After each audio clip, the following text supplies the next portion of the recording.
कलयुग के बाद सतयुग कैसा होगा। कलयुग में खासियत जैसा तो कुछ नहीं दिखता। चारों ओर अहंकार, प्रतिशोध, लालच और आतंक ही दिखाई देता है।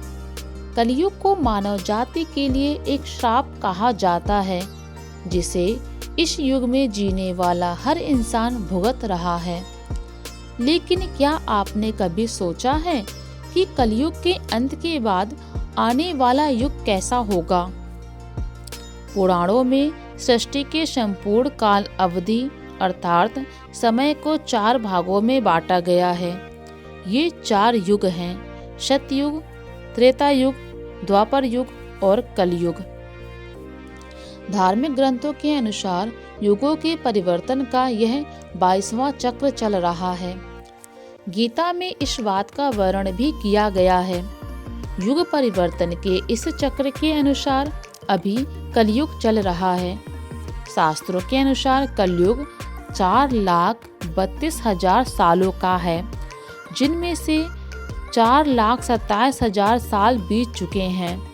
अर्थात कलयुग के अंत होने में अभी काफी समय है।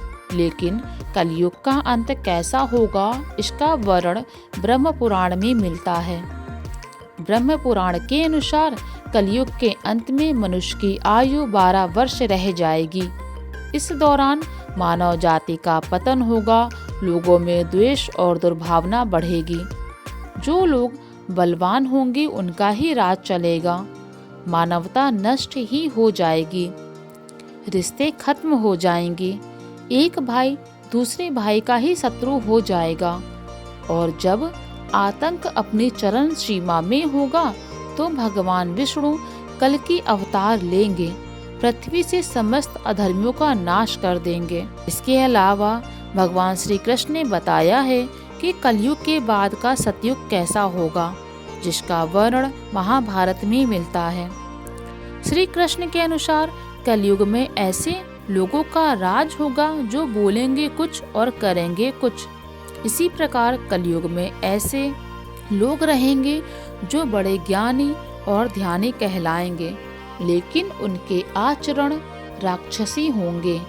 ठीक इसी तरह कलयुग में अन्न के भंडार होंगे, लेकिन लोग भूख से मरेंगे। कलयुग में जब पाप अपने चरम पर पहुंच जाएगा और पृथ्वी लोक से धर्म समाप्त होने लगेगा, तब कल की रूप में अवतरित होकर इस धरा को पापों से मुक्त करेंगे। और उसके बाद जो नया युग आएगा वो सतयुग कहलाएगा। अर्थात सृष्टि युग परिवर्तन का 22वां चक्र पूरा करके 23वें चक्र में प्रवेश करेगी और फिर से नवयुग आरंभ होगा, जो सतयुग के नाम से जाना जाएगा। सतयुग की अवधि 17,28,000 वर्ष होगी। इस युग में मनुष्यों की आयु 4,000 से 10,000 वर्ष होगी। पृथ्वी लोक पर फिर से धर्म की पुनः स्थापना होगी। मनुष्य भौतिक सुख की जगह मानसिक सुखों पर बल देगा।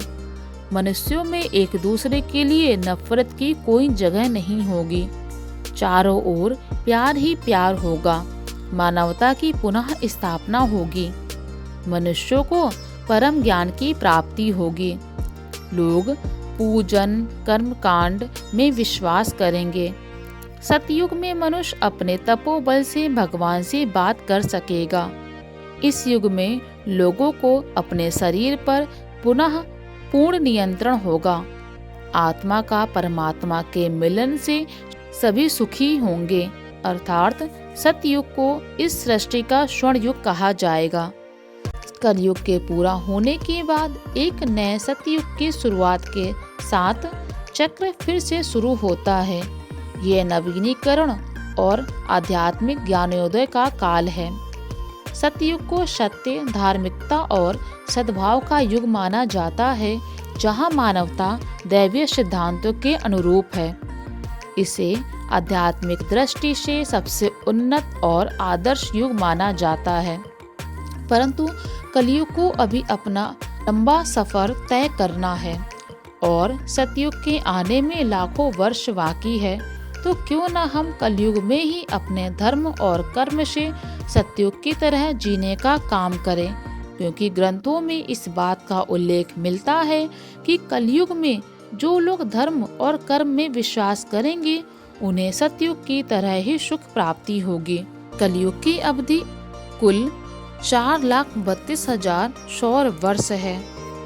सतयुग की अवधि 17,28,000 वर्ष होगी। इस युग में मनुष्य की आयु 4,000 से 10,000 वर्ष होगी। मनुष्य भौतिक सुख की जगह मानसिक सुखों पर बल देगा। मनुष्यों में एक दूसरे के लिए नफरत की कोई जगह नहीं होगी। चारों ओर बस प्यार ही प्यार होगा। आत्मा के परमात्मा से मिलन से सभी सुखी होंगे, अर्थात सतयुग को इस सृष्टि का स्वर्ण युग कहा जाएगा। जानकारी पसंद आए तो प्लीज़ वीडियो को लाइक एंड सब्सक्राइब जरूर कर दे।